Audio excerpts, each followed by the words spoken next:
السلام علیکم ورحمۃ اللہ وبرکاتہ۔ ناظرین، میں عثمان خان اور ہمارے ساتھ موجود ہیں ہمارے ہر دل عزیز جناب ایڈوکیٹ فیض سید صاحب۔ آئیے ان کا استقبال کرتے ہیں۔ السلام علیکم ورحمۃ اللہ وبرکاتہ۔ وعلیکم السلام ورحمۃ اللہ وبرکاتہ۔ فیض صاحب، رمضان میں ایک بہت ہی اہم عبادت آتی ہے، شب قدر۔ شب قدر کی کیا فضیلت ہے؟ بسم اللہ الرحمن الرحیم، الحمد للہ رب العالمین والصلاة والسلام علی خاتم النبیین والمرسلین، رب اشرح لی صدری ویسر لی امری واحلل عقدۃ من لسانی یفقہوا قولی، اما بعد۔ دیکھیے، جو ہماری گفتگو چالو تھی اور جس میں ہم یہ دیکھ رہے تھے کہ شب قدر کی کیا فضیلت ہے، تو شب قدر یاد رکھیے رمضان کی سب سے بڑی فضیلت میں سے ایک فضیلت ہے۔ جیسے کہ روزوں کا اللہ نے اس میں انتخاب کرنا اس مہینے کے لیے، روزے والی عبادت کا، قرآن کا نزول ہونا۔ اگر تیسری کوئی بڑی فضیلت، اگر ویسے تو کئی فضائل ہم دیکھ چکے ہیں، لیکن تیسری اگر کوئی بڑی فضیلت آرڈر میں اگر لیں تو یہ ہے جو ہے شب قدر کا اس مہینے میں آنا۔ تو یہ ایک بہت بڑی فضیلت ہے، یاد رکھیے، اور اللہ رب العزت نے اس فضیلت کا اظہار اپنی کتاب میں کیا اور پورا ایک سورہ اس کے لیے منتخب کیا، جو کہ سورہ نمبر 97 سورۃ القدر، اور فرمایا کہ ہم نے اس قرآن کو لیلۃ القدر میں نازل کیا۔ وما ادراک ما لیلۃ القدر، کہ تمہیں کیا چیز سمجھائے لیلۃ القدر کیا ہے۔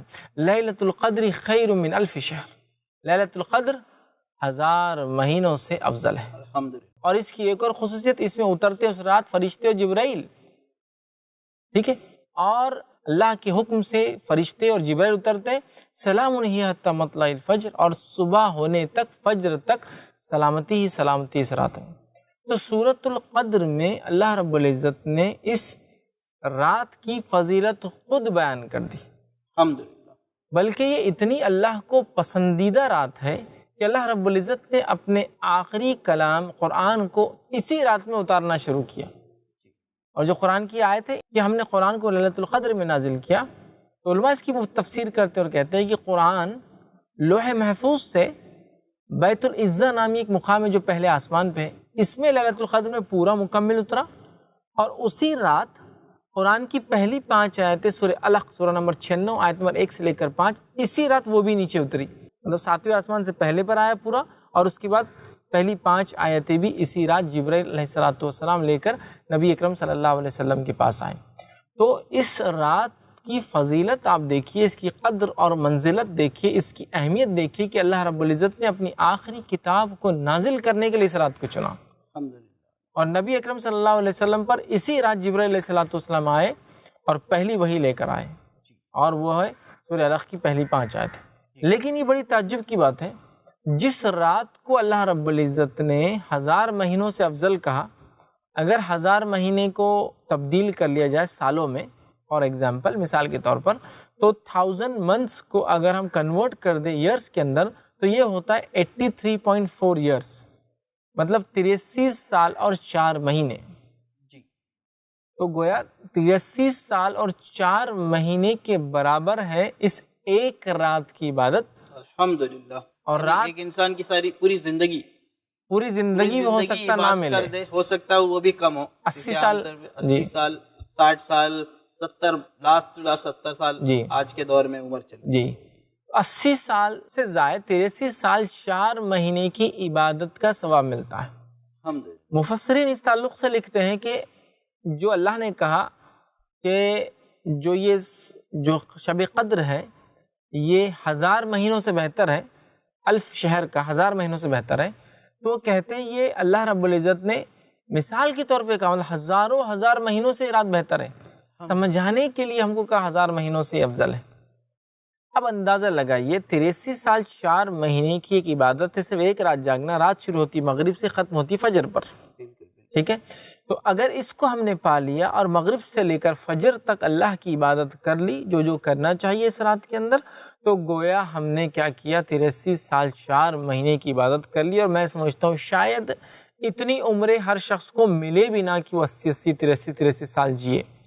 اور تو اور یہ صرف ایک رات کی بات ہو رہی ہے جی، اور انسان اپنی زندگی میں اگر بالغ 10 سال میں ہو رہا ہے اور اس کے بعد 40 سال، مطلب 30 سال اور جی رہا ہے، ٹوٹل عمر 40 سال پا رہا ہے، تو وہ اپنی زندگی میں یہ رات 30 مرتبہ پا رہا ہے۔ الحمدللہ. اور اگر 50 سال کی زندگی پا رہا ہے تو یہ رات اپنی زندگی میں 40 مرتبہ پا رہا ہے، اور اگر 60 سال کی زندگی پا رہا ہے تو یہ رات اپنی زندگی 50 بار پا رہا ہے، اور اگر اسی طرح 70 یا 80 سال کی زندگی جی رہا ہے تو 80 سال کے اندر 70 بار راتیں پا رہا ہے. اور اس رات کے دیے جانے کے پیچھے ایک حکمت بھی علماء یہی بیان کرتے ہیں. کچھ مفسرین لکھتے ہیں اس کی حکمت یہ تھی، واقع یوں تھا کہ کچھ صحابہ آئے اور کہا اللہ کے رسول صلی اللہ علیہ وسلم، کچھ امتوں کی اور کچھ واقعات ہمارے سامنے ایسے آ رہے ہیں جن میں اتنی لمبی لمبی عمروں کے تذکرے آ رہے ہیں پچھلی امتوں کے، اور اتنی لمبی لمبی ایج اللہ نے عمریں ان کو دی تھی. ہم لوگ تو ان کے مقابلے میں، خود آپ نے فرمایا کہ 60 سے 70 سال کے بیچ کی عمریں ہماری ہوں گی، تو پھر ہم کیسے ان کے برابر عبادت میں پہنچیں گے جبکہ وہ اتنی لمبی عمریں پا کر گئے ہیں. جیسے مثال کے طور پر نوح علیہ السلام نے 1000 کو 50 کم 950 سال اپنی قوم کو دعوت دی. بالکل. تو 950 سال تو آپ کی زندگی ہوئی ہی کسی بھی حال میں، اس کے علاوہ اور کتنی تھی؟ تو یہ وہ پیریڈ ہے جس میں آپ نے دعوت دی اپنی قوم کو. اب ظاہر سی بات ہے جب اتنی لمبی لمبی عمریں اس زمانے میں ہوا کرتی کہ 900 سال 950 سال 1000 سال کے تعلق سے تذکرے آتے ہیں، تو پھر صحابہ کو لگا ہماری زندگی تو کچھ بھی نہیں ہے، 60-70 سال تو کچھ بھی نہیں ہے نا. تو تب علماء لکھتے ہیں کہ اللہ رب العزت نے کمپنسیشن کے طور پر کہ اس امت کو عمریں کم ملی ہے تو کمپنسیشن یہ دیا کہ شب قدر دے دو ان کو، تاکہ شب قدر پا کر 1 سال پالی 83 سال کا ثواب. ایک موٹا حساب 80 لے لیجیے، ڈیٹیل میں نہ جاتے، 80 پکڑ لیجیے. 2 بار پالی 160 سال، 3 بار پالی انسان نے 240 سال، 4 بار پالی 320 سال. اب مجھے بتائیے 10 بار پالی 800 سال. 800 سال کی زندگی کیا ملنے والی ہے کیا ہم کو؟ نہیں. اور 20 راتیں پالی 1600 سال. یہ تو ہم ایک دم رفلی کر رہے ہیں، یہ تو 83 سال 4 مہینے کو کریں گے تو وہ تو زیادہ ہو جائیں گی. اور اسی طرح 30 راتیں پالی تو 2400 سال. مطلب آپ صرف ثواب کو سوچئے، اتنی کم عمر میں بھی ہم اپنی عمر کو کم پاتے ہوئے بھی عبادت کو ملٹیپل ٹائمز کر سکتے ہیں، اور ہر سال شب قدر کو پا کر اپنی عمر تو کم ہوں گی لیکن اس سے کئی درجے زیادہ اجر اور ثواب اللہ تعالیٰ سے اس رات میں ہم پا سکتے ہیں. لیکن یہ بھی بڑی افسوس کی بات ہے شب قدر ہمارے سماج میں کیسی منائی جاتی ہے. میں سمجھتا ہوں بہت زیادہ تفصیل میں جانے کی ضرورت نہیں ہے. شب قدر کا جو طریقہ اور نظم ہم نے بنا لیا ہے ہمارے سماج میں وہ یہ ہے کہ شب قدر عموماً جنرلی بازاروں میں گھومنے پھرنے میں، مالز میں جانے میں، اسی طرح جو ہے گھر سے باہر سیر و تفریح کے اندر ضائع کی جاتی ہے، جبکہ رات مغرب سے شروع ہوتی ہے. ٹھیک ہے، ہم لوگ سمجھتے ہیں رات 12 بجے سے چالو ہوتی ہے، یہ انگلش کیلنڈر کو فالو کرتے ہیں نا، گریگورین، تو رات میں 12 بجے شروع ہوتی ہے، لہٰذا ہم سمجھ رہے ہیں کہ رات سے 12. ارے بھائی مغرب سے شروع ہو رہی ہے. تو آپ کے افطار کرنے سے لے کر مغرب کی نماز، عشاء کی نماز، وہ رات کی تراویح اور اس کے بعد کی پوری رات فجر تک، یہ ساری چیزیں شب قدر کے اندر آ رہی ہے. تو اس رات کو ہم کو صحیح یوٹیلائز کرنا، یاد رکھیے. ایک تو اس کو تلاش کرنا ہے، ہم تلاش نہیں کرتے ہیں اور ایک دن منا لیتے ہیں سیلف ڈیفائنڈ ایک دن. اور اس کے بھی منانے کا طریقہ یہ ہے کہ رات میں پہلے تو تیاریاں ہوتی ہیں کہ آج شب قدر ہے. کچھ نوجوان ہمارے کھیل کود کی پریکٹس کی تیاری کر لیتے، بیڈمنٹن ہے، شٹل کاک ہے اور فٹ بال ہے، کھیلیں گے تاکہ رات میں لوگوں کو تکلیف بھی دیں گے، خود تو عبادت نہیں کریں گے، دوسروں کو بھی نہیں کرنے دیں گے. کچھ کا یہ حال ہے کہ آج رات ہے تو گھومنے نکلیں گے، مغرب کے بعد کھانا اس ہوٹل میں ہوگا، کباب اس ہوٹل میں کھائیں گے، حلیم یہاں کھائیں گے، حریص وہاں کھائیں گے، روٹ اور بسکٹ وہاں اچھے ملتے ہیں، یہاں تندوری اچھی ملتی ہے. مطلب مغرب کے بعد نماز کے بعد کھانے پینے کے سیشنز شروع ہوتے ہیں اور عشاء تک جا کے تھوڑے بہت ختم ہوتے ہیں. پھر عشاء کی نماز تراویح پڑھ لی عشاء کے بعد، تراویح کے بعد پھر بھوک ہماری بڑھ جاتی ہے، پھر لگے گھومنے پھرنے، 12-1 بجے تک کھانا پینا کیا اور گھر پر واپس آئے یا پھر تھوڑا مسجد میں پہنچ گئے، کچھ 2-4 رکعت نماز ہو گئی تو ہو گئی، کچھ تھوڑی بہت بات چیت ہو گئی، پھر دوستوں کے ساتھ مٹر گشتی ہو گئی، اور اس کے بعد پھر سحر کے لیے ہوٹلوں میں چونکہ رش ہوتا ہے، نمبر لگانے میں 2-3 گھنٹے ضائع ہوتے ہیں کہ بھائی آج شب قدر تھی، سحر تو باہر ہوٹل میں ہونا ضروری ہے، لہٰذا نمبر لگا کے کھڑے رہو، 2-3 گھنٹے وہاں لگائے، سحر کر کے گھر آئے، فجر کی نماز پڑھی اور سو گئے، اور یہ سوچ لیا ماشاءاللہ اب شب قدر کا ثواب ہم کو پورا مل گیا. تو منانے کا بھی انداز کتنا گھٹیا، کتنا بھونڈا، کتنا بیکار ہے. آپ سوچیے یہ ایک طرح سے بونس تھا جو ہماری لائف میں دیا گیا کہ اپنی کم عمر کو بھی مسلمانوں بونس لو، آخری امت ہونے کے بعد بھی تم یہ افسوس نہ کھاؤ کہ تمہاری عمریں کم ہیں، بونس لے لو، 80 سال کا ثواب، 83 سال ایک ایک رات میں لیتے جاؤ۔ ہمیں کتنا محتاط ہو کے کتنا پریکاشنری ہم نے اس رات کو منانا چاہیے تھا، بلکہ ہم نے تو صحت ہر چیز کا خیال رکھنا تھا کہ یہ رات مجھ سے نہ چھوٹے، کسی بھی حال میں نہ چھوٹے، اور اس کو پا کر اپنی لائف کو میں چینج کر لوں، رب کو راضی کر لوں، 80 سال کی عبادت کا فائدہ اٹھا لوں، اپنی مغفرت کا سامان جمع کر لوں، تلاوت قرآن کر لوں، ذکر و اذکار کر لوں، اور اس رات کے اندر جو ہے نمازیں کر لوں، مطلب قیام اللیل، تراویح، تہجد، جو بھی بولیے آپ، نمازیں پڑھ لوں، رب کو راضی کروں۔ یہ سب تو درکنار، اور یہ ہو رہا ہے۔ عورتوں کا حال بھی کچھ اسی طرح ہے گھروں کے اندر۔ عورتوں کا حال یہ ہے کہ ٹی وی کے سامنے بیٹھے ہیں، اللہ رحم کرے، مرد بھی دیکھتے ہیں لیکن عورتیں زیادہ دیکھ رہی ہیں۔ اب شب قدر ہے تو کچھ اسلامی پروگرام اور ڈرامے دیکھنا بھی تو ضروری ہے آج رات۔ اس کے بعد پھر کھانے پینے کی تیاری، سحر میں کیا کھائیں گے اس کی تیاری۔ کچھ لوگ تو شب قدر کو اس لیے جاگتے ہیں کہ وہ عید کی شرخرمے کی اور میٹھے جو پکوان بنتے ہیں اس کی تیاریاں کر رہے ہیں، بادام بھگا رہے ہیں، کاجو کاٹ رہے ہیں، کیوں؟ شب قدر ہے نا، تو شب قدر میں شاید شرخرمے کا سامان بنے گا تو اس کا ثواب بھی 80 سال کی شرخرمے کا ملے گا، ایسا سوچ کے شاید میٹھے کی تیاریاں ہو رہی ہے، سیویاں ڈالی جا رہی ہے، میٹھے بن رہے ہیں، اس کی پریپریشن ہو رہی ہے۔ کچھ عورتیں سوچتی کہ چلو شب قدر دی گئی تو فائدہ اٹھا لے، کپڑوں میں برکت ہو جائیں گی شاید، تو مالس میں گھوم رہے ہیں، کپڑے خریدنے کے لیے جا رہے ہیں، ہاں، اور کہیں کہیں راتوں کو، مطلب شب قدر 27 کو ایک تو منائی جاتی ہے عام طور سے، پھر 27، 28، 29۔ یہ بات میں آپ سے پوچھنے والا ہوں انشاءاللہ جی، کہ شب قدر کیا 27 رات کو ہے؟ عام طور پہ دیکھا گیا لوگ 27 تاریخ کو ہی شب قدر مناتے ہیں، تو کیا 27 کو ہی شب قدر ملتی؟ تو یہ بھی دیکھیے کہ میں جو بتا رہا تھا یہ بھی ایک بہت بڑی غلط فہمی ہے کہ تو ہم 27 کو طے کرتے ہیں اور 27، 28، 29 بازاروں میں گھومنے میں لگاتے ہیں۔ اب سوال یہ کیا یہ 27 ہی شب قدر ہے؟ کیا اس کو وہ کرنا ہے؟ تو یاد رکھ لیجیے، میری بات کو غور سے سنیے، 27 ہی شب قدر نہیں ہے، 27 بھی شب قدر ہو سکتی ہے۔ مطلب یہ ہوا کہ 27 بھی کچھ اور راتیں بھی ہیں جو شب قدر ہو سکتی ہے، 27 بھی ہو سکتی ہے، لیکن 27 ہی نہیں ہے، یاد رکھیے۔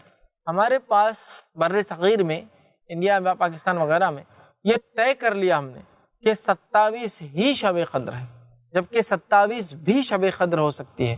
تو شب قدر کون سی رات ہے پھر؟ تو آئیے نبی اکرم صلی اللہ علیہ وسلم کو شب قدر کی تاریخ بتائی گئی، سورہ قدر کی تفسیر ابن کثیر میں آپ دیکھ لیجیے۔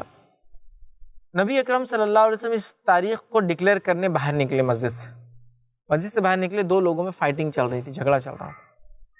جب ان کی فائٹنگ ختم ہوئی، چھڑایا گیا، آپ صلی اللہ علیہ وسلم نے فرمایا مجھے شب قدر کی تاریخ بتا دی گئی تھی، لیکن اس جھگڑے کی وجہ سے وہ تاریخ مجھ سے بھلا دی گئی، اب اس کو تم تلاش کرو۔ ٹھیک ہے؟ پھر صحابہ نے آپ صلی اللہ علیہ وسلم نے بیان کو تلاش کرو، صحابہ نے کہا ہم کیا پوری سال میں کیسے تلاش کریں، کون سی تاریخ؟ پھر کہا اسے رمضان میں تلاش کرو، پھر کہا رمضان کے آخری عشرے میں تلاش کرو، اور پھر کہا رمضان کے آخری عشرے کی طاق راتوں میں، آڈ نائٹس میں تلاش کرو۔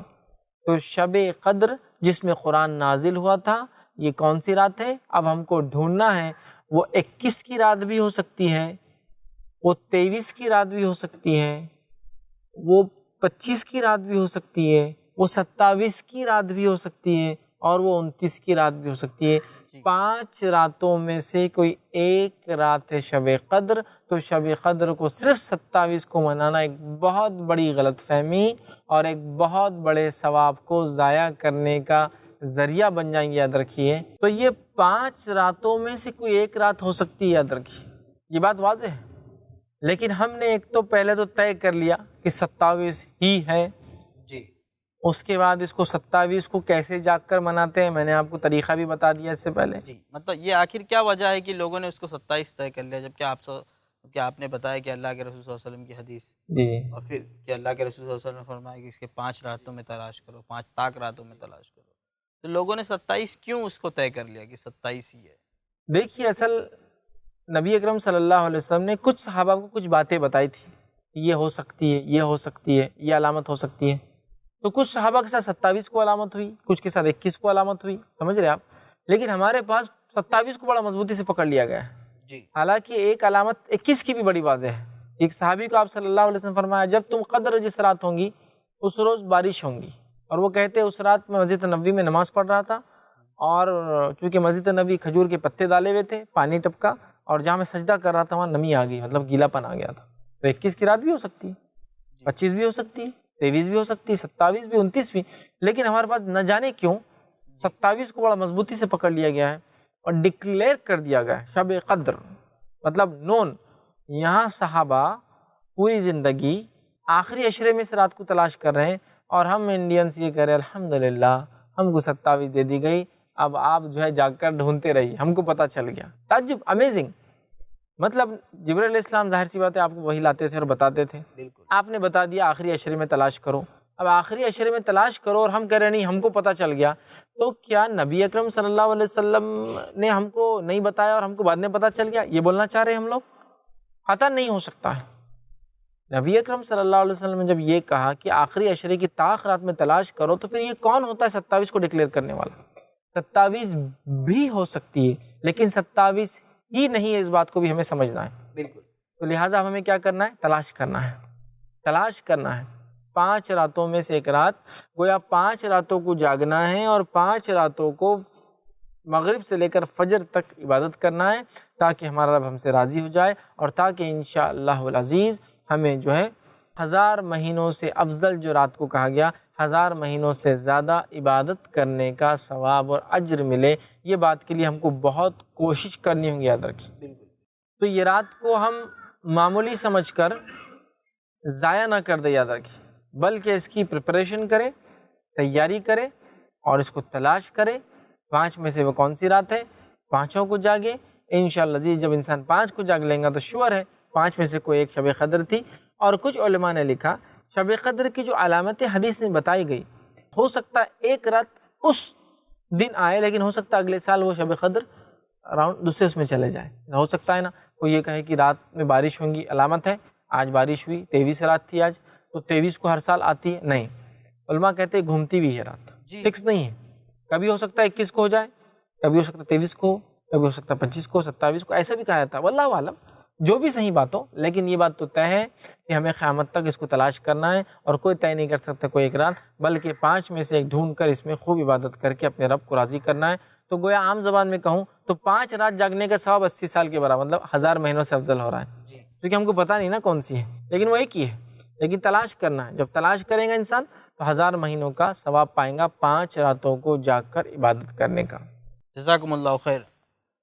ناظرین، دیکھا آپ نے، فیض صاحب نے بتایا ہمیں شب قدر کے تعلق سے۔ ہم تو اس غلط فہمی میں جی رہے تھے اب تک کہ شب قدر صرف 27ویں رات کو ہے، لیکن جبکہ اللہ کے رسول صلی اللہ علیہ وسلم نے فرمایا کہ شب قدر کو آخری عشرے میں تلاش کرو، رمضان کے آخری عشرے میں تلاش کرو، اور آخری عشرے میں 5 طاق راتوں میں تلاش کرو۔ اور ایک اور بہت ہی اہم بات بتائی فیض صاحب نے کہ شب قدر کی رات کب کسی سال 21 کو آ سکتی ہے، کسی سال 23 کو آ سکتی ہے، کسی سال 25 کو بھی آ سکتی ہے، کسی کو 27 کو آ سکتی ہے، کسی سال 29 کو آ سکتی ہے، اور یہ رات گھومتی رہتی ہے، یعنی خالی 21 کو نہیں ہو سکتی، خالی 23 کو نہیں ہو سکتی، خالی 25 کو نہیں ہو سکتی، خالی 29 کو نہیں ہو سکتی، یہ رات گھومتی رہتی ہے۔ یعنی ہمیں 5 راتوں کو جاگ کر اس میں تلاش کرنا ہے، اور پھر انشاءاللہ اللہ تعالی ہماری اس عبادت کو قبول کرے گا۔ ناظرین، جیسا کہ آج ہمارے معاشرے میں شب قدر منائی جاتی ہے، یہ اس کا بالکل بھی صحیح طریقہ نہیں ہے۔ شب قدر کا مطلب ہے کہ آپ اس رات میں اللہ تعالیٰ کی پرتہ دل سے عبادت کریں، اور شب قدر کی رات سٹارٹ ہوتی ہے آپ کی افطار سے آپ کی سحری تک۔ آئیے ناظرین، کچھ اور باتیں شب قدر کے تعلق سے فیض صاحب سے جانتے ہیں۔ فیض صاحب، ہمارے معاشرے میں دیکھا گیا ہے کہ شب قدر کا لوگوں کا منانے کا جو طریقہ ہے، شب قدر کی رات میں جھنڈے وغیرہ بھی لوگ لگاتے ہیں، رات میں لائٹنگ وغیرہ، اور میں نے تو کئی جگہ دیکھا ہے کہ نعوذ باللہ کی گانے وغیرہ قوالیاں بھی لگائی جا رہی۔ تو یہ ساری چیزیں کیا اس کے بدلے میں، یا تو مجھے تو لگتا ہے کہ یہ ساری چیزوں کرنے سے تو لوگ گناہ میں ملوث ہو جا رہے، الٹا جاگنے کے بجائے ثواب پانے کے بجائے۔ تو دیکھیے ہمارے پاس جو ہم دیکھتے ہیں شب قدر کو مختلف طریقوں سے ضائع کیا جاتا ہے، اس میں سے ایک طریقہ یہ بھی ہے کہ بولتے ہیں کہ تنزل الملائکۃ والروح، اترتے اس رات جو ہے جبرائیل علیہ السلام اور فرشتے. تو وہ کہتے ہیں چونکہ فرشتے جبرائیل علیہ السلام آتے ہیں تو ہم گھروں پہ جھنڈے لگائیں گے تاکہ انہیں پتہ چل جائے کہ مسلمان کا گھر ہے. اب یہ بات کہاں سے نکالی؟ اللہ رحم کرے. کیا فرشتوں کو یہ جھنڈے ونڈے بتانے کی تھوڑی ضرورت ہے؟ فرشتوں کو اللہ تعالیٰ علم دیتا ہے کہ کیا ہے کون مومن بندے کون نہیں. یاد رکھیے جی ٹھیک ہے. ان کو تو کچھ ایسی بھی صلاحیتیں اللہ نے دے رکھی ہے کہ مومن بندہ جب نیکی کرتا ہے تو اللہ انفارم کر دیتا ہے ان کو اور وہ نیکی کو لکھ لیتے ہیں. خالی دل میں سوچتا ہے تو یہ بھی صلاحیتیں دے رکھی ہے اللہ نے. تو لہٰذا شب قدر کو ضائع کرنے کا طریقہ جھنڈے لگانا، رونقیں کرنا، مسجدوں کو سجانا، مسجدوں میں پھول لگانا، مسجدوں کو لائٹنگ لگانا، مسجدوں کو رنگ روغن کرنا، راستوں پہ لوگوں کو کھانا کھلانا روک روک کر. ٹھیک ہے اپنی عبادت کرنا ہے بھائی، یہ روک روک کر کھانا کھلا رہے ہیں آپ. ٹھیک ہے اسی طرح جو ہے لوگ جو ہے مختلف قسم کے پروگرامز کرتے ہیں، بازاروں میں گھومتے ہیں، گھروں کو سجاتے ہیں. یہ تمام چیزیں نہیں ہیں بھائی. اس رات عبادت کرنا ہے اور عبادت ایک مخصوص چیز ہے. تلاوت قرآن کے ذریعے آپ کیجئے اور بہت ساری چیزیں ہیں جو اس رات میں کی جا سکتی ہے. تو وہ تمام چیزوں کو چھوڑ کر ہم لگے ہیں اس طرح سے، تو یہ بہرحال بالکل طریقہ نہیں ہے. پھر آپ نے جیسا کہا کہ گانے بجانے کی بھی، میوزیکل انسٹرومنٹ کے استعمال والی بھی چیزیں ہو رہی اور گانے بج رہے ہیں اور کئی جگہ پتہ نہیں ترانے پڑھے جا رہے ہیں مختلف قسم کی جس میں برائیاں ہیں. اللہ رحم کرے. تو یہ ساری چیزوں کے ذریعے ہم اس رات کو جو ہے ضائع کر دیتے ہیں، جب ہمیں اگر یہ رات ملتی ہے تو اس میں عبادت کر کے اپنے رب کو راضی کرنا چاہیے. جی فیض صاحب، شب قدر کے تعلق سے ایک اور بات میرے ذہن میں آ رہی ہے کہ شب قدر میں ہم لوگ کس طرح کی عبادت کریں؟ کچھ خاص عبادت ہے؟ دیکھیے جو آپ نے سوال کیا کہ شب قدر کو ہم کیا عبادت کریں، بڑا اہم سوال ہے. کیا کیا کرے شب قدر میں؟ تو اب میں نے جیسا بتایا رات شروع ہوتی ہے مغرب سے لے کر تو فجر تک. تو اس میں 2 نمازیں تو آ گئی. مغرب آ گئی، سورج غروب ہو گیا، رات چالو ہو گئی. مغرب آ گئی اور عشاء آ گئی. بالکل. اس کے علاوہ رمضان کا مہینہ ہے، تراویح ہم پڑھتے ہیں. تو تراویح کی نماز بھی اس میں شامل ہوگی، مطلب خیام جس کو کہیں گے، رات کی نماز جس میں ہم کھڑے ہو رہے ہیں وہ بھی شامل ہو گیا. اس کے علاوہ ہم تہجد پڑھ سکتے ہیں جو کہ سب سے افضل نفل عبادت ہے. ٹھیک ہے عبادتوں کے اندر تو تہجد ہم پڑھ سکتے ہیں. اس رات کے اندر ہم ایک حصہ تلاوت قرآن کر سکتے ہیں، مطلب ایک حصہ فجر. اچھا یہاں پہ رک کے میں ایک بات پوچھنا چاہوں گا. ابھی آپ نے بتایا کہ تہجد بھی پڑھ سکتے ہیں، تو کیا تراویح بھی پڑھنا ہے اور پھر اس کے بعد تہجد بھی پڑھنا ہے؟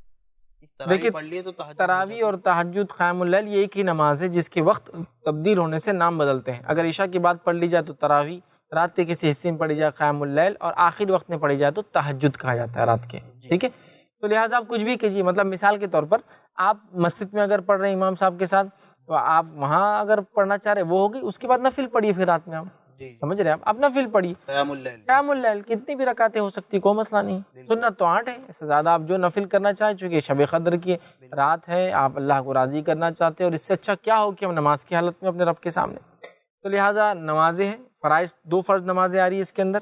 اس کے علاوہ تراویح ہے یا قیام اللیل بولی یا تہجد کی نماز ہمیں پڑھنا ہے. اس کے علاوہ ایک حصہ تلاوت قرآن کے لیے رکھیے. اس کے علاوہ ایک حصہ دعاؤں کے لیے رکھیے. اس کے علاوہ ایک حصہ ذکر و اذکار کے لیے رکھیے. اپنی مغفرت کی دعائیں کیجیے، اپنے حالات کے لیے دعائیں کیجیے. ایک زرین موقع ہے دعاؤں کا، یاد رکھیے، مغفرت طلب کرنے کا دعاؤں کی شکل میں. یہ تمام کام ذکر و اذکار، دعائیں، تلاوت قرآن، رات میں نماز، یہ ساری چیزیں انشاءاللہ عزیز ہم کر سکتے ہیں. یہ اچھا اس میں کوئی درس کی محفل بھی لگائی جا سکتی ہے، جیسے دروس کسی علماء کو بلا کر ایک کچھ درس و تدریس کا سیکشن بنایا جائے تو اس میں ایک آدھا گھنٹوں بیٹھ کے. دیکھیے یہ بھی ہو سکتا ہے کہ اس رات کا یہ فائدہ اٹھا لیا جائے کہ کسی عالم سے کچھ دینی بات سیکھ لی جائے تاکہ انسان اس پر عمل کرے. یہ ہو سکتا ہے، لیکن پوری رات ہی نہ ہو کہ مغرب سے لے کر آپ فجر تک کی درس سن رہے ہیں. لیکن یہ بھی ہو سکتا ہے چونکہ پوری رات کنٹینیوسلی نماز پڑھنا ہی ممکن نہیں ہے، قرآن پڑھنا بھی نہیں. لہٰذا کچھ دیر آپ کو ایسا درس کہیں ہو رہا ہے تو اس کو بھی سن لے سکتے ہیں. یہ بھی انشاءاللہ اس میں شامل ہو جائیں گے. آپ یہ کام بھی بہرحال اس میں کر سکتے ہیں. اور دوسری بات، ہماری بہنیں وہ اس رات کو کس طرح سے عبادت کریں؟ دیکھیے خواتین کا جہاں تک معاملہ ہے اور شب قدر کا تعلق ہے تو مرد اور خواتین دونوں کو ظاہر سی بات اپنی مغفرت کا سامان اس دنیا میں جمع کرنا ہے. تو خواتین کس طرح سے کریں؟ خواتین کے پیچھے دیکھیے بہت سارے کام ہوتے ہیں جن کی وجہ سے وہ زیادہ گھر کے کام مصروف ہوتی ہے. خاص طور سے رمضان ہے تو سحری کی تیاری ہے، افطار کی تیاریاں ہیں، اس کے بعد بچوں کی تعلیم تربیت کا بھی معاملہ ہے. پھر کبھی کبھار ان کے مخصوص ایام ہونے کی وجہ سے وہ فرائض سے دور ہوتی ہے، روزہ نہیں رکھ پاتی، نماز نہیں. تو یہ کیسے عبادت کر شب قدر؟ سب سے پہلے تو میں گزارش کروں گا گھر کی خواتین سے کہ وہ خواتین کیا کرے، ایک پول بنائیں. ایسا ہوتا ہے کار کسی کے پاس محلے میں تو کار پول بناتے ہیں، مطلب ایک آدمی کی کار ہے 2-3 لوگ ساتھ جاتے ہیں اس کے. خواتین بھی کیا کرے، گھر میں مثال کے طور پر بچے ہیں، اب ظاہر سی بات ہے پوری عورتیں اگر عبادت کریں گی تو بچوں کا کیا ہوگا. ایسا ذمہ لے لے کہ رات کے کچھ حصے میں کچھ عورتیں کچھ بچوں کو دیکھیں گی، اگر جاگ رہے ہیں چھوٹے ہیں دودھ ان کو دینا ہے رات میں، تو گھر میں مطلب بچے ایک جگہ سلائے جائے تاکہ ایک خاتون سمجھ لی شروعات کے ابتدائی رات کے حصے میں سلانے کا ذمہ لے، سلانے کے بعد ایک خاتون ان کی دیکھ بھال کرے، ایک خاتون فلاں کرے، اور باقی لوگ اپنی عبادت کرتے رہے. مطلب کچھ نہ کچھ کر کے اپنی ذمہ داریوں کو ایک دوسرے پر بانٹ دے. تو ایک عورت اگر روز کھانا بنائیں گی تو پوری رات چلے جائیں گے، لیکن اگر یہ بانٹ لے کہ مثال کے طور پر سحر کی تیاری تو آپ آٹا گون لیجئے، آج میں روٹی ڈال دوں گی، آپ کا سالن کر لیجئے، عبادت بھی چالو ہے، کام بھی ڈسٹریبیوٹ کر لیے، بچوں کی ذمہ داری بھی ڈسٹریبیوٹ ہوگی، عبادت بھی ہو رہی. اس پہ وہ خواتین جو نماز اور روزہ نہیں کر رہی ہے رمضان میں ان کے مخصوص ایام کی وجہ سے، جی جی تو وہ خواتین یہ کر سکتی ہے، چونکہ ان کے اوپر نماز بھی نہیں ہے، کچھ نہیں، وہ تھوڑا زیادہ وقت خالی رکھتی ہے، تو وہ چونکہ ان کو نماز بھی نہیں پڑھنا ہے، نہ نفل پڑھنا ہے، نہ فرض پڑھنا ہے، نہ ہی ان کو روزہ رکھنا ہے، وہ خاتون بچوں کا تھوڑا زیادہ خیال رکھ لیں، وہ خاتون کوشش کرے کہ کھانا وغیرہ وہ بنا کے دے دے شہر میں، تاکہ یہ خواتین جو پاکیزہ حالت میں وہ عبادت کر لیں. اسی طرح وہ خواتین جو اپنے مخصوص ایام میں ہیں، وہ روزہ نہیں رکھ رہی، نماز نہیں پڑھ رہی ہے، لیکن وہ ذکر اذکار کر سکتی ہے، یاد رکھیں بالکل. ان کو نماز سے منع کیا گیا، روزے سے، لیکن ذکر و اذکار سے نہیں. یاد رکھیں ذکر و اذکار وہ اس حالت میں بھی کر سکتی ہے، اللہ کو راضی کر سکتی ہے، دعائیں کر سکتی ہے، مغفرت کی دعائیں کر سکتی ہے، استغفار کر سکتی ہے، توبہ کر سکتی ہے اللہ تعالیٰ سے، ٹھیک ہے، اور اللہ سے دعائیں مانگ سکتی ہے گڑ گڑا کر. یہ ساری چیزیں تو ہو سکتی ہے. تو لہٰذا وہ خواتین بھی اس رات کا فائدہ اٹھائے جو روزے اور نماز نہیں کر رہی ہے، وہ خواتین بھی اٹھائے جو بچے والی ہے، وہ خواتین بھی فائدہ اٹھائے جن کو رات میں ذمہ داریاں کھانا وغیرہ پکانا ہے. لیکن اگر یہ ایک دوسرے پہ ذمہ داریاں بانٹ لے، سب مل کے تھوڑا تھوڑا کام کرے، تو انشاءاللہ عزیز ہماری عورتیں قدر بھی پا سکتی ہے آسانی سے. ورنہ بہت ساری عورتیں کمپلین کرتی ہیں، ارے مولوی صاحب پورا کام رات بھر ہوتا ہے، مجھے سب گھر کا بنانا ہے. لیکن کچھ راتوں میں یہ جو قدر کو پانے کا مسئلہ ہے، جی اس میں ڈسٹریبیوشن آف ورک ہو، کام کو بانٹا جائے، سب مل کر کرے، قدر کی قدر مل جائے، کام کا کام کنٹینیو ہوتا رہے، تو بہرحال یہ دونوں چیزیں ایک ساتھ ہو سکتی ہیں انشاءاللہ. جزاکم اللہ خیر. حافظ صاحب للیلۃ القدر کی اور کیا فضائل ہیں، کچھ خاص اور جو اہم؟ جی جی دیکھیے للیلۃ القدر کے تو جو فضائل آتے ہیں ان میں سے ایک فضیلت یہ بھی ہے، میں آپ کے سامنے جو حدیث رکھتا ہوں، نبی اکرم صلی اللہ علیہ وسلم کی ایک روایت ہے، آپ نے فرمایا اور کہا، جو متفق علیہ صحیح بخاری و صحیح مسلم کی حدیث ہے، آپ نے فرمایا، ابو ہریرہ رضی اللہ عنہ حدیث کے راوی وہ کہتے ہیں، رسول اکرم صلی اللہ علیہ وسلم نے فرمایا، جس نے للیلۃ القدر میں ایمان کے ساتھ ثواب کی نیت سے قیام کیا. بالکل دو باتیں آئی، جس نے للیلۃ القدر میں ایمان کے ساتھ ثواب کی نیت سے قیام کیا، مطلب للیلۃ القدر میں نماز پڑھنا نفل، رات کی نماز پڑھنے کی کیا فضیلت ہے؟ تو آپ نے فرمایا جس نے للیلۃ القدر میں ایمان کے ساتھ ثواب کی نیت سے قیام کیا، غفر لہ ما تقدمت من ذنبک، اس کے پچھلے تمام گناہ معاف ہو جاتے ہیں. سبحان اللہ، یہ اس کی فضیلت ہے، اس کے پچھلے تمام گناہ معاف ہو جاتے ہیں. جس نے قیام اللیل مطلب رات کی نماز پڑھی شب قدر میں، اس کے پچھلے سارے گناہ معاف ہو جاتے ہیں. تو یہ کتنی بڑی فضیلت ہے کہ جو شب قدر کو پا کر اس میں رات میں قیام کرے، نماز پڑھے، اس کے پچھلے گناہ معاف ہو جاتے ہیں. تو اس سے پتہ چلا کہ شب قدر میں قیام کرنا یہ خاص عبادت ہے، الحمدللہ، جس کا نتیجہ یہ ہے کہ اگر قدر پا لی، قیام کر لیا، رات کی نماز پڑھ لی، تو اللہ رب العزت پچھلے سارے گناہوں کو معاف کر دیتا ہے. میں سمجھتا ہوں کتنی بڑی بات ہے، ایک تو 1000 مہینوں کی عبادت کا ثواب، پھر پچھلے سارے گناہ کے معافی کا ثواب. اس سے بڑا، اس سے گولڈن، اس سے اچھا آفر میں سمجھتا ہوں ہو ہی نہیں سکتا. پچھلے معاف کرا لو اور آنے والے 1000 مہینوں کا ثواب بھی پا لو، الحمدللہ، ڈبل آفر. بالکل. تو شب قدر کو پانا ہے، خاص طور سے نماز پڑھنا ہے، قیام کرنا ہے، تو پچھلے سارے گناہ معاف ہوتے ہیں. لیکن کنڈیشن شب قدر ہو، ایمان کے ساتھ ہو، اور اس نیت سے انسان جو ہے خالص نیت کے ساتھ، دیکھیے کیا فرمایا، ثواب کی نیت سے قیام کرے. آپ نے بتایا پچھلے گناہ معاف ہو جاتے، تو پچھلے گناہ معاف ہونے سے مراد کیا ہے؟ کیا سارے گناہ معاف ہو جاتے ہیں، یا صغیرہ گناہ معاف ہوتے ہیں، کبیرہ گناہ باقی رہتے ہیں؟ دیکھیے ایسا کچھ؟ کبیرہ گناہ تو بغیر توبہ کے معافی نہیں ہوتے ہیں، یہ صغائر ہے، اچھا صغیرہ ہی ہوتے ہیں. جی. جیسا کہ ایک وضو سے دوسرے وضو کے بیچ میں وضو گناہ ختم کر دیتا ہے، ایک نماز سے دوسری نماز کے بیچ کے گناہ ختم ہو جاتے ہیں. 9 ذی الحجہ کا روزہ رکھے، اس کے جو ہے 2 سال کے گناہ معاف ہو جاتے ہیں. جو محرم کے 2 روزے رکھے 9 10 یا 10 11 کا، اس کے 1 سال کے گناہ معاف ہوتے ہیں. یہ تمام باتیں جو آتی ہے یہ صغائر کے تعلق سے ہوتی ہے. مطلب صغیرہ گناہ، چھوٹے گناہ، لیکن کبائر جو ہوتے بغیر توبہ کے معاف نہیں ہوتے، لہٰذا اس سے مراد صغیرہ گناہ تو پچھلے سارے صغائر ہمارے ختم ہو سکتے ہیں اس عمل کی وجہ سے۔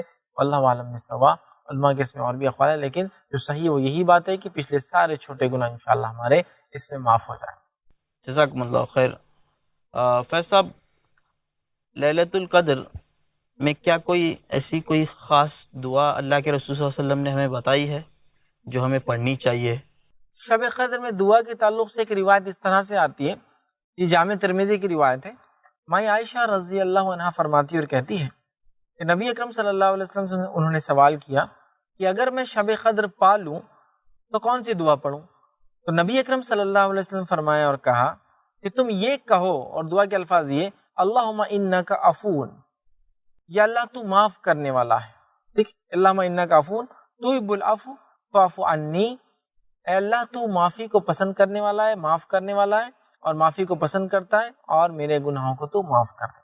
تو یہ دعا سکھائی، اللہم انک عفون تحب العفو فاعف عنی، اے اللہ تو معاف کرنے والا ہے، معافی کو پسند کرتا ہے، لہٰذا مجھے معاف کر دے۔ یہ خاص دعا نبی اکرم صلی اللہ علیہ وسلم نے سکھائی کہ اگر کوئی شخص شب قدر پائے تو اس دعا کو وہ ضرور بھی ضرور پڑھے تاکہ ہمارے گناہ معاف ہو جائے۔ یاد رکھیں۔ جی جزاکم اللہ خیر۔ اس دعا کے الفاظ سے تو ایسا لگتا ہے کہ یہ سب سے بڑی مغفرت والی رات ہے، اس کے الفاظ میں ہر لفظ میں معافی کا ہی لفظ ہے۔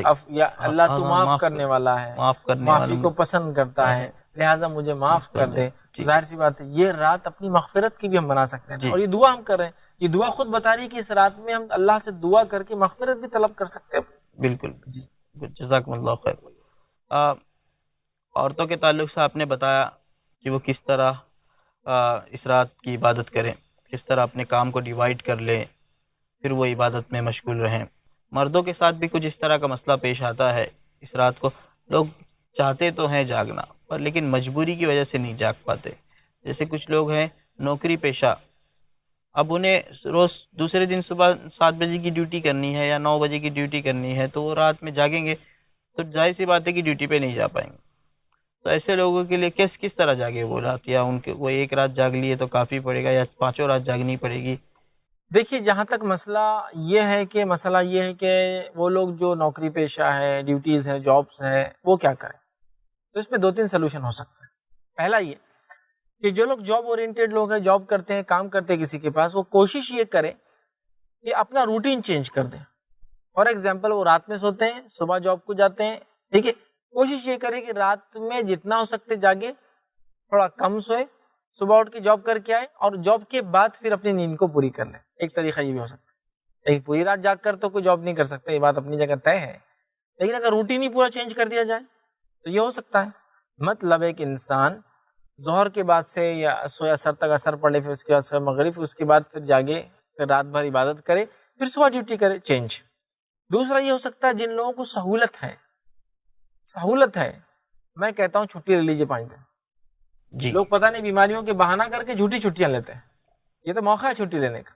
آپ اپنے باس کو کہہ دیں کہ باس، میں ہر سال رمضان کے آخری عشرے میں 5 چھٹیاں لوں گا۔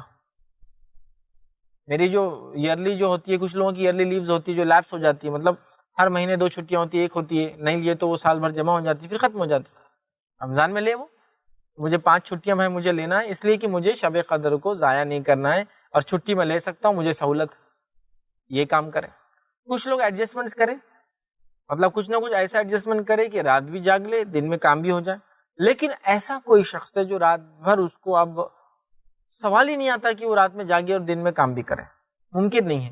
تو ایسے لوگوں کے لیے بھی کچھ باتیں ہیں، میں آپ کے سامنے رکھتا ہوں، کچھ حدیثیں آپ کے سامنے رکھتا ہوں کہ ایسے لوگ کس چیز کا فائدہ اٹھا سکتے ہیں۔ جی اور دیکھیے، جاگنا تو چاہیے رمضان میں آخری عشرے میں، لیکن یہ بیچارے شب قدر میں جاگ کر نہیں پا سکتے ہیں، اس رات میں ثواب حاصل نہیں کر پا رہے، تو ایسے لوگوں کے لیے آئیے ایک روایت ہے جو جامع ترمذی کی حدیث ہے، اور ابو ذر غفاری رضی اللہ عنہ اس کے راوی وہ کہتے ہیں کہ رسول اکرم صلی اللہ علیہ وسلم فرمایا اور کہا، جس نے رمضان میں امام کے واپس ہونے تک امام کے ساتھ قیام کیا، مطلب امام نے جتنی دیر نماز پڑھی اتنی دیر نماز پڑھی، اس نے بھی امام کے ساتھ قیام کیا، یعنی نماز تراویح وغیرہ باجماعت پڑھی جب تک وہ نماز پڑھ رہا تھا، اس کے لیے ساری رات قیام کا ثواب لکھا جاتا ہے۔ الحمدللہ اب الحمدللہ۔ کوئی انسان مجبور ہے، جاب کے بغیر کام ہو نہیں سکتا، چھٹی مل نہیں سکتی، سہولت نہیں ہے، کیا کرے؟ رات میں امام کے ساتھ مکمل قیام کرے، پھر سو جائے۔ انشاءاللہ فجر میں اٹھیں گا، فجر میں اٹھنا ضروری ہے ورنہ نہیں ملیں گا پھر ثواب۔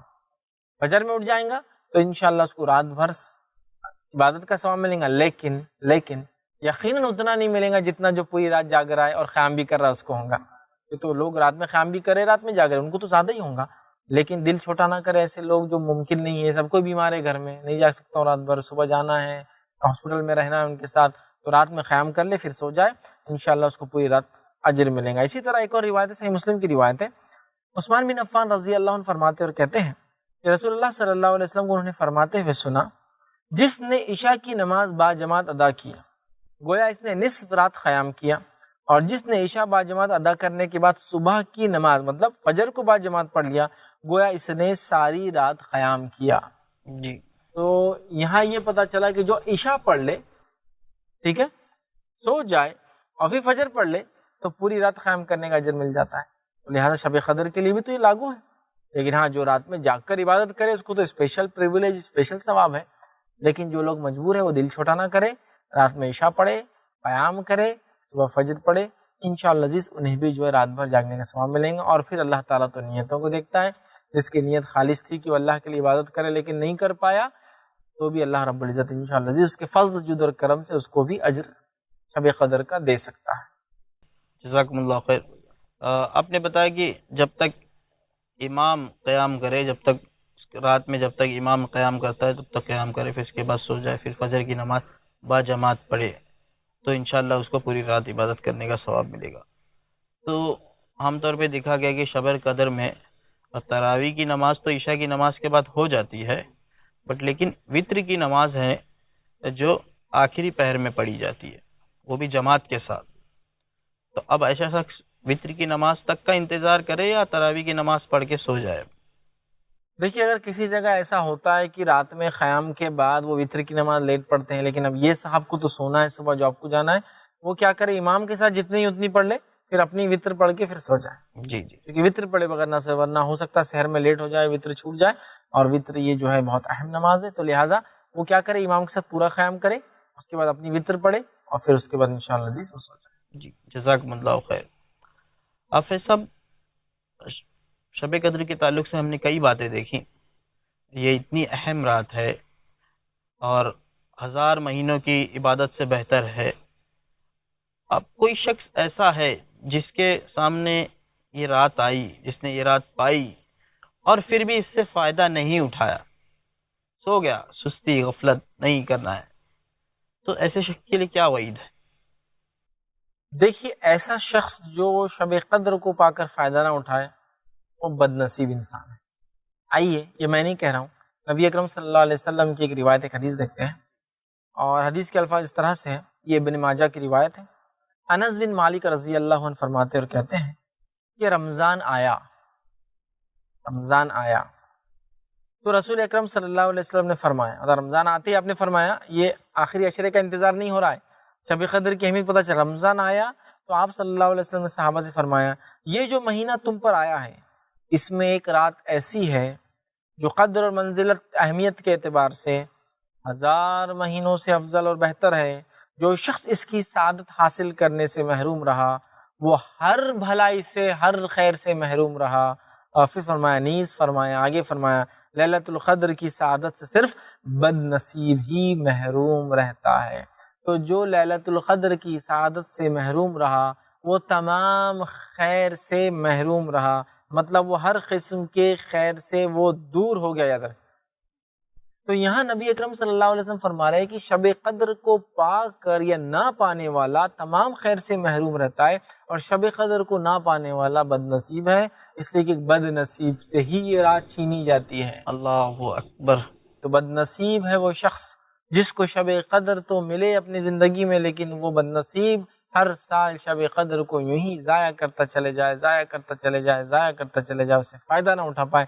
لہٰذا اگر اللہ نے یہ موقع مجھے اور آپ کو دیا ہے شب قدر کا، ہم شب قدر کو پکڑ لے، تھام لے، اور اس رات کو بالکل ضائع نہ ہونے دے، ایک منٹ ویسٹ نہ ہونے دے، پری پلان کرے، پہلے سے تیاری کرے، آرگنائزڈ وے میں کرے، پوری تیاری کے ساتھ کہ آفس جاب ہر چیز کو مینج کرتے ہوئے کسی کو تکلیف بھی نہ ہو، اور میری عبادتیں بھی چلتی رہ، چونکہ اپنی عبادت کو دوسروں کی تکلیف کی وجہ تو ہم نہیں بنا سکتے ہیں، جی بالکل۔ لہٰذا ہم سب کچھ کرے اور لیلۃ القدر کو بالکل نہ چھوڑے، اس لیے کہ وہ بد نصیب ہے وہ انسان۔ نبی اکرم صلی اللہ علیہ وسلم فرما رہے ہیں جس نے اس کو پایا خیر پا لیا، جس نے اس کو ضائع کیا تمام اچھائی خیر سے محروم رہا، اور ایک بد نصیب سے رات چھین لی جاتی ہے۔ تو بد نصیب ہے وہ شخص جس کو اتنا بڑا گولڈن آفر ملے، اور کیوں نہ ہو آپ کو اگر کوئی آفر دے کہ ایک دن کام کرو، ایک رات کام کرو اور 80 سال کی تنخواہ لے جاؤ، الحمدللہ۔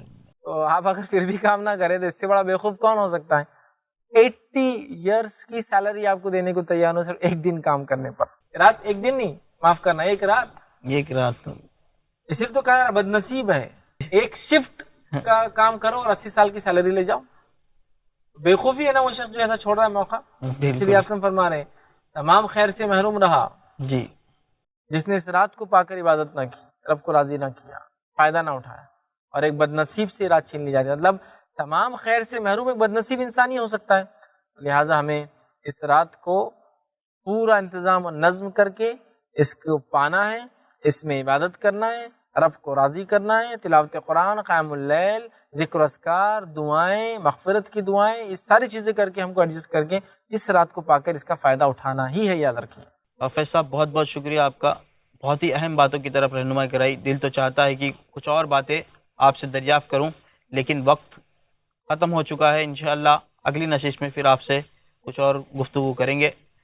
ناظرین، فی الحال وقت ہو چکا ہے آپ سے الوداع کہنے کا۔ فیض صاحب نے بہت ہی اہم باتوں کی طرف ہماری رہنمائی کرائی کہ جو شخص رمضان پا کر اور اس سے فائدہ نہ اٹھائے تو اس کی اتنی سخت وعید ہے کہ جبریل علیہ السلام جس کے لیے بد دعا کر رہے ہیں اور اللہ کے رسول صلی اللہ علیہ وسلم سے آمین کہلوایا جا رہا ہے۔